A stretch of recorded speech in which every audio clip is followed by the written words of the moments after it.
Hello, good afternoon to everyone. Welcome back to my channel.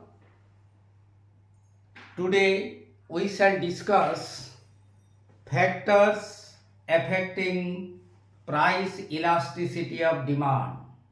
आज हम पढ़ेंगे factors affecting price elasticity of demand. तो elasticity of demand को बहुत सारे फैक्टर्स हैं जो कि अफेक्ट करते हैं, इन्फ्लुएंस करते हैं. तो let's start the factors those are affecting elasticity of demand. Demand for a commodity is elastic or inelastic depending upon the following factors. So let's start the factors. तो एक कमोडिटी का demand elastic होगा या inelastic होगा, बहुत सारे factors के ऊपर निर्भर है.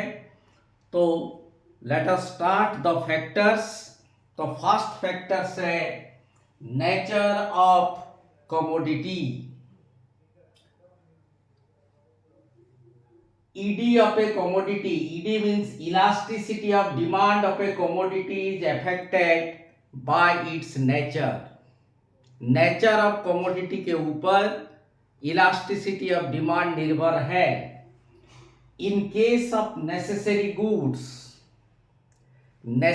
गुड्स में like vegetables, milk, food grains etcetera, demand is in elastic. तो अगर हमारा गुड्स नेसेसरी होगा like vegetables, milk, food grains, तो डिमांड क्या होगा? डिमांड होगा इन इलास्टिक. उसका कारण क्या है? Because it's demand does not change much with the change in price. Necessary goods का अगर प्राइस चेंज होने से भी उसका डिमांड बहुत कम चेंज होता है, ज़्यादा चेंज नहीं होता है. इसका मतलब demand for necessary goods is always in elastic. Are you clear? Then on the other hand, demand for comforts and luxury goods like cooler, smart TV, AC, etc. is elastic. But comforts and luxury goods के लिए demand क्या होता है? Elastic होता है. मैं example लिया हूं, cooler, smart TV, AC etcetera. इसका डिमांड क्या होगा? इलास्टिक होगा. क्यों? Because it's demand changes easily with the change in price. अगर स्मार्ट टीवी का प्राइस चेंज हुआ थोड़ा बहुत तो उसका डिमांड ज़्यादा चेंज होता है. इसीलिए इसका डिमांड होगा elastic. So this is our first point, that is nature of commodity. Second point is availability of substitutes. Substitutes का मतलब alternatives, विकल्प. अगर एक कमोडिटी का बहुत सारे विकल्प है और एक कमोडिटी का विकल्प नहीं है, सिंगल यूज है, तो डिमांड, इलास्टिसिटी ऑफ डिमांड क्या हो सकता है? तो देखो, demand for A commodity with number of substitutes is elastic. अगर एक कमोडिटी का बहुत सारे सब्स्टिट्यूट्स है तो इसका डिमांड क्या होगा? इसका डिमांड होगा elastic. The reason is that even a small rise in its price will make the buyers to buy its substitutes. यानी कि अगर एक कमोडिटी का बहुत सारे सब्स्टिट्यूट्स है, मान लो राइस, राइस का बहुत सारे सब्स्टिट्यूट है, चपाती है और सारे ब्रेड है, बहुत सारे चीज है। तो अगर जिस कमोडिटी का सब्स्टिट्यूट है, विकल्प है, उसका प्राइस मान लो थोड़ा राइज हो गया, तो लोग क्या करेंगे, उसका विकल्प को ढूंढेंगे, उसका विकल्प को जाएंगे। तो इसीलिए इसका डिमांड क्या होगा, इस चीज का प्राइस अगर राइज हो गया तो लोग क्या करेंगे, विकल्प चीज को ज्यादा डिमांड करेंगे, इसीलिए इसका डिमांड कम हो जाएगा, यानी कि इजीली चेंज हो जाएगा। इसीलिए अगर एक कमोडिटी का बहुत सारे अगर सब्स्टिट्यूट है तो उसका डिमांड होगा elastic. On the other hand, demand for commodities with few or no substitute is inelastic। अगर एक कमोडिटी का एकदम कम सब्स्टिट्यूट है, विकल्प बहुत कम है या तो नहीं है, तो प्राइस कम हो या ज्यादा हो उसका डिमांड ज्यादा फर्क नहीं पड़ेगा। सो डिमांड क्या होगा, इन इलास्टिक होगा, उसका डिमांड होगा in elastic. So second point में हम क्या पढ़े, अगर एक कमोडिटी का बहुत सारे विकल्प है, सब्स्टिट्यूट है, तो डिमांड होगा इलास्टिक। अगर कम सब्स्टिट्यूट है या बिल्कुल सब्स्टिट्यूट ही नहीं है, सिंगल यूज है, तो डिमांड होगा in elastic. Third point, number of uses. Number of uses, if a commodity like electricity has number of uses, its demand is elastic. On the other hand, if a commodity having specific use has inelastic demand। अगर एक commodity का बहुत सारे uses हैं तो उसका demand क्या होगा, उसका डिमांड होगा इलास्टिक। एग्जाम्पल इलेक्ट्रिसिटी, अगर इलेक्ट्रिसिटी का पर यूनिट दाम बहुत बढ़ गया तो लोग क्या करेंगे, इमीडिएटली नंबर ऑफ यूजेस को कट कर देंगे। इसका दाम पर यूनिट अगर सस्ता हो गया, चीपर हो गया, तो लोग क्या करेंगे, इमीडिएटली लोग क्या करेंगे, इलेक्ट्रिसिटी का यूजेस को बढ़ा देंगे। इसीलिए जिस कमोडिटी का नंबर ऑफ यूजेस है इसका डिमांड होगा इलास्टिक। अगर इफ ए कमोडिटी है सिंगल यूज, स्पेसिफिक यूज है, तो उसका डिमांड होगा इन इलास्टिक।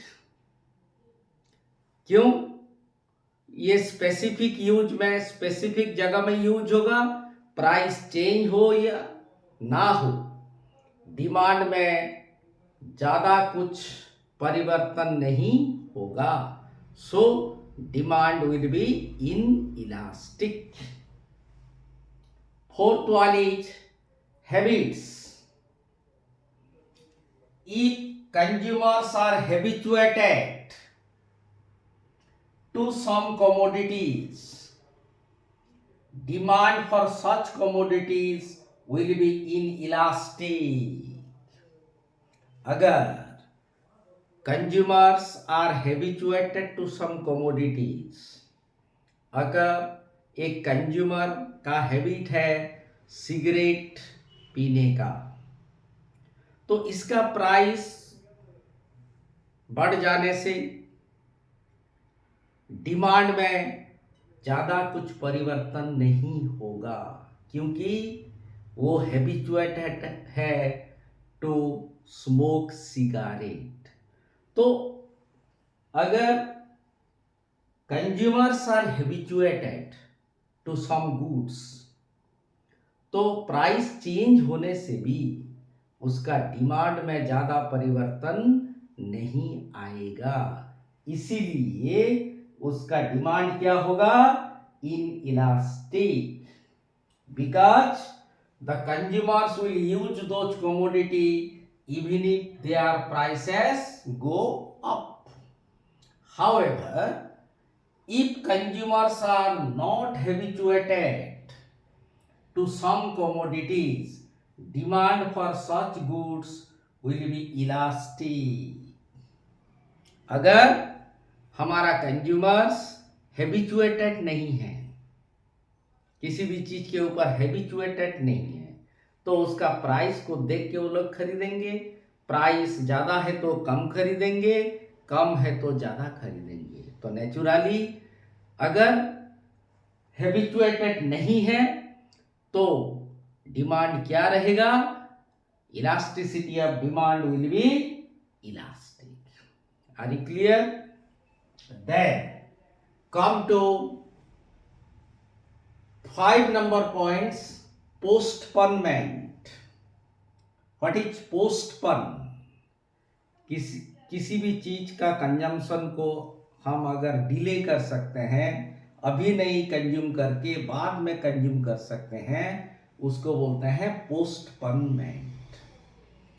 पोस्टपोनमेंट में क्या होगा, if the consumption of A commodity can be postponed, its demand is elastic. On the other hand, if the consumption of a commodity cannot be postponed, its demand is inelastic. देखो,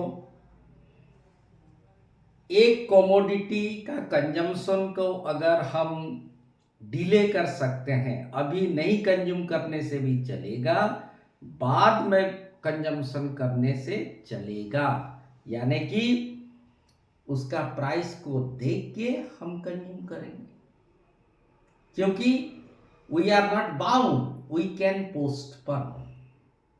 हम थोड़ी देर के लिए हम delay कर सकते हैं, consume नहीं करने से भी चलेगा। इन सच केस प्राइस अगर ज्यादा होगा तो डिमांड कम हो जाएगा, कम होगा तो ज्यादा होगा, डिमांड ज्यादा होगा। क्योंकि प्राइस अगर ज्यादा होगा तो वो हम बंद कर देंगे, अभी कंज्यूम नहीं करेंगे, बाद में करेंगे, तो डिमांड कम हो जाएगा। तो डिमांड क्या हो जाएगा, डिमांड हो जाएगा इलास्टिक। तो किसी भी चीज, किसी भी कमोडिटी का कंजम्पशन को अगर हम डिले कर सकते हैं या बाद में कंज्यूम कर सकते हैं, तो नेचुरली क्या होगा, उसका डिमांड इलास्टिक है। We are not bound to consume at this moment, तो उसका प्राइस को देख के हम कंज्यूम करेंगे। और उसका उल्टा क्या, अगर कोई सा भी कमोडिटी का कंजम्पशन को अगर हम पोस्टपोन नहीं कर पाएंगे, यानी कि खाना जरूरी है, कंज्यूम करना जरूरी है, तो प्राइस थोड़ा बहुत ऊपर नीच होने से भी डिमांड में ज़्यादा परिवर्तन नहीं होगा, तो उसका डिमांड क्या हो जाएगा, उसका डिमांड हो जाएगा इन इलास्टिक। मैं एक एग्जाम्पल दिया हूं, देखो, between food and medicine for a patient, एक पेशेंट के लिए between food and medicine demand for food is elastic but demand for medicine is inelastic. देखो, एक रोगी के लिए, एक पेशेंट के लिए क्या जरूरी है, एकदम जरूरी है मेडिसिन। विदाउट मेडिसिन ही cannot lead his life, therefore ही कैनॉट पोस्टपोन, यानी कि बाद में वो नहीं खा सकता है, अभी खाना जरूरी है। तो इसीलिए medicine, demand for medicine for a patient क्या होगा, इन इलास्टिक होगा। लेकिन फूड क्या होगा, डिमांड फॉर फूड इलास्टिक। अभी नहीं खा के थोड़े देर में खाने से भी चलेगा। इसीलिए demand for food for the patient is elastic, but demand for medicine is in elastic for the patient. Are you clear? Then come to income level. हमारा इनकम लेवल भी इलास्टिसिटी ऑफ डिमांड को effect करता है। तो देखो, the demand for a commodity is inelastic for rich and poor people. However, demand for a commodity is elastic for middle income group. Rich और poor income group के लिए demand क्या रहता है? रिच समझते हो जिसका इनकम बहुत ज़्यादा है, और पुअर जिसका इनकम बहुत कम है। तो उनके लिए प्राइस का कोई मतलब नहीं है, प्राइस ज़्यादा हो या कम हो। रिच के लिए तो कोई फर्क नहीं है, और गरीब के लिए भी। वो ज़्यादातर क्या कंज्यूम करते हैं, नेसेसरी गुड्स। प्राइस कम हो या ज़्यादा हो, उतना ही वो लोग कंज्यूम करेंगे। अगर चेंज होगा तो बहुत थोड़ा कम चेंज होगा।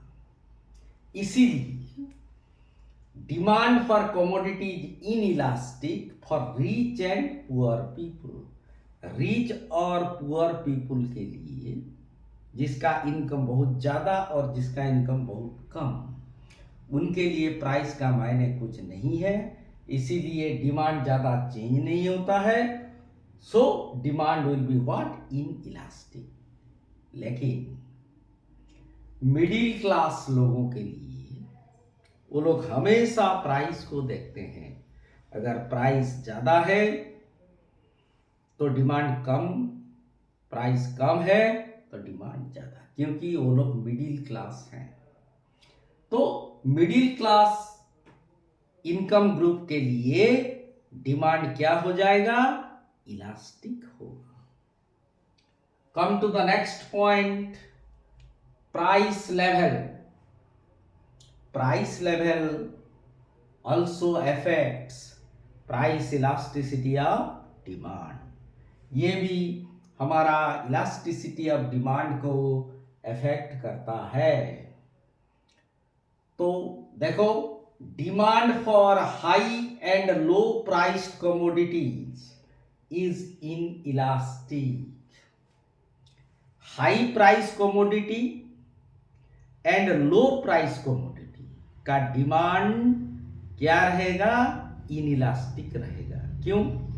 High price commodity like diamond, gorgeous dresses, palatial building etcetera etcetera, ये कौन लोग खरीदते हैं, rich, very very rich persons of the society. तो उनके लिए प्राइस का कोई मतलब नहीं है। प्राइस थोड़ा कम हो या ज़्यादा हो, डिमांड उतना ज़्यादा चेंज नहीं होता है। तो डिमांड क्या रहेगा उनके लिए, so demand for high price commodity is always in elastic. Similarly low price commodity, ये कौन खरीदता है, गरीब लोग खरीदते हैं। क्या खरीदते हैं, नेसेसरी गुड्स, जो कि लो प्राइस कमोडिटी। लो प्राइस कमोडिटी का प्राइस भी थोड़ा इधर उधर होने से, कम या ज़्यादा होने से भी डिमांड उतना ज़्यादा चेंज नहीं होता है। इसीलिए डिमांड क्या रहेगा, लो प्राइस कमोडिटी में इन इलास्टिक रहेगा। सो हाई प्राइस्ड कमोडिटी के लिए एंड लो प्राइस कमोडिटी के लिए डिमांड रहेगा inelastic. However demand for moderate priced commodities is elastic. जिन चीज़ों का प्राइस मॉडरेट है, ना तो ज़्यादा ना कम, मॉडरेट है, और ये सब मिडिल क्लास लोग खरीदते हैं, तो इसका प्राइस को देख के डिमांड चेंज होता है। प्राइस ज़्यादा है तो डिमांड कम हो जाएगा, प्राइस कम हो तो डिमांड ज़्यादा हो जाएगा। इसीलिए demand for moderate priced commodities is elastic. Are you clear? Time period भी इलास्टिसिटी ऑफ डिमांड को इन्फ्लुएंस करता है, इफेक्ट करता है। Demand for perishable goods like chocolates, ice cream etcetera is inelastic, but demand for durable goods like bike, TV etcetera is elastic. तो जो चीज perishable है, पेरिसेबल समझते हो, मैं ऑलरेडी पढ़ा चुका हूं, जो बहुत कम टाइम के लिए रहता है या वंस के लिए रहता है, उसका डिमांड क्या होगा? इनइलास्टिक होगा। क्यों? ये बहुत शॉर्ट लास्टिंग है और can be used for only once. तो इसीलिए इसका प्राइस कम हो या ज़्यादा हो, लोगों का डिमांड उतना परिवर्तन नहीं होता है, उतना चेंज नहीं होता है। एग्जाम्पल जैसे चॉकलेट्स हुआ, आइसक्रीम हुआ एटसेट्रा। तो इसका डिमांड, क्योंकि ये बहुत शॉर्ट लास्टिंग है, तो इसका डिमांड ज़्यादा चेंज नहीं होता है प्राइस चेंज होने से भी, सो डिमांड विल बी इनइलास्टिक। लेकिन ड्यूरेबल गुड्स में bike, car, smart TV, mobile etcetera is elastic. Durable goods में एक चीज को हम बहुत दिन तक यूज करेंगे, उसको हम ड्यूरेबल गुड्स बोलते हैं। तो इसका प्राइस हम देख के खरीदते हैं।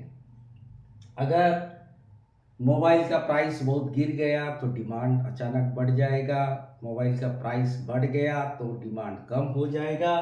तो इसीलिए ड्यूरेबल गुड्स में डिमांड क्या रहेगा? इलास्टिसिटी ऑफ डिमांड होगा elastic. Next point, share in total expenditure. Share in total expenditure, हमारा टोटल एक्सपेंडिचर का share on different commodities also elasticity of demand को affect करता है। When consumers spend small portion of their income on commodity like salt, vegetables, soap etc., then demand is inelastic. अगर हम हमारा कमाई का, इनकम का बहुत कम पोर्शन स्पेंड करते हैं इन नेसेसरी गुड्स लाइक और commodities like salt, vegetables, soap etcetera, then demand क्या रहेगा? इनइलास्टिक रहेगा, क्योंकि उसमें हमारा बदरेशन नहीं है, क्योंकि हम हमारा कमाई का एकदम कम शेयर, कम पोर्शन स्पेंड करते हैं। इसीलिए प्राइस कम होने से या ज़्यादा होने से डिमांड ज़्यादा परिवर्तन नहीं होता है। तो जहाँ हम हमारा कमाई का, हमारा इनकम का बहुत कम पोर्शन खर्च करते हैं, स्पेंड करते हैं, तो डिमांड क्या रहेगा? इनइलास्टिक रहेगा। However, if they spend more portion of their incomes on commodities like car, laptop, etc., demand becomes elastic. Demand becomes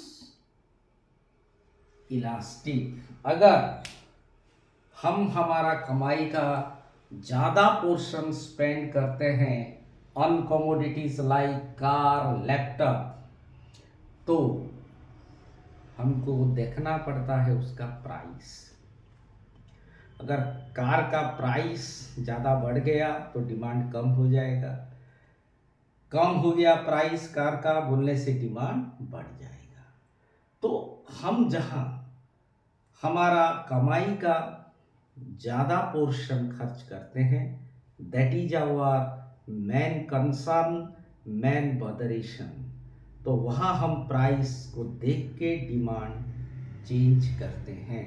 इसीलिए जहाँ कंज्यूमर उसका कमाई का ज़्यादा पोर्शन स्पेंड करता है तो डिमांड क्या रहेगा? इलास्टिक रहेगा। Last point, distribution of income. You know, there are two types of income distribution in a country. एक is inequitable और दूसरा is equitable. Inequitable में क्या होता है? Inequitable distribution of income बोलने से क्या होता है? बहुत कम पोर्शन रीच रहते हैं और ज़्यादातर गरीब रहते हैं। तो रिच एंड पुअर के लिए मैं बोला था डिमांड क्या? इनइलास्टिक। देखो, इन case of inequitable distribution of income, demand for goods is inelastic. मैं बोला था इनइक्विटेबल डिस्ट्रीब्यूशन बोलने से रिच बहुत कम लोग रहते हैं, और जैसे हमारे इंडिया में पेन एंड पेपर में गवर्नमेंट बोलता है equitable distribution, but in reality there is highly inequitable distribution of income in India. India में तुम देखो ज़्यादातर लोग गरीब हैं, कम लोग रिच हैं। तो रिच और पुअर अगर रहेंगे ज़्यादा तो पुअर ज़्यादा हो गए, रिच कम हो गए। तो ये दोनों ग्रुप के लिए प्राइस कम ज़्यादा जो भी होने से भी डिमांड उतना चेंज नहीं होता है। इसीलिए इनइक्विटेबल डिस्ट्रीब्यूशन ऑफ इनकम में डिमांड फॉर गुड्स क्या रहेगा? Inelastic. On the other hand, if there is equitable distribution of income, then demand for goods is elastic. अगर इक्विटेबल डिस्ट्रीब्यूशन ऑफ इनकम यानी कि लोगों के पास परचेजिंग पावर है, सबके पास कुछ ना कुछ परचेजिंग पावर है, तो वो लोग क्या करेंगे? प्राइस को देख के डिमांड करेंगे। प्राइस ज़्यादा है तो डिमांड कम, कम है तो डिमांड ज़्यादा। तो उनके पास परचेजिंग पावर है और कंफर्टेबल पोजीशन में है लोग, तो इन case of equitable distribution of income, demand for goods क्या रहेगा? इलास्टिक रहेगा। तो मैं 10 पॉइंट पढ़ाया, 10 फैक्टर्स है जो कि हमारा प्राइस इलास्टिसिटी ऑफ डिमांड को अफेक्ट करता है। तो I think you must be clear about all the factors of production. This much for today. Thank you all. We shall continue in the next class. Thank you all.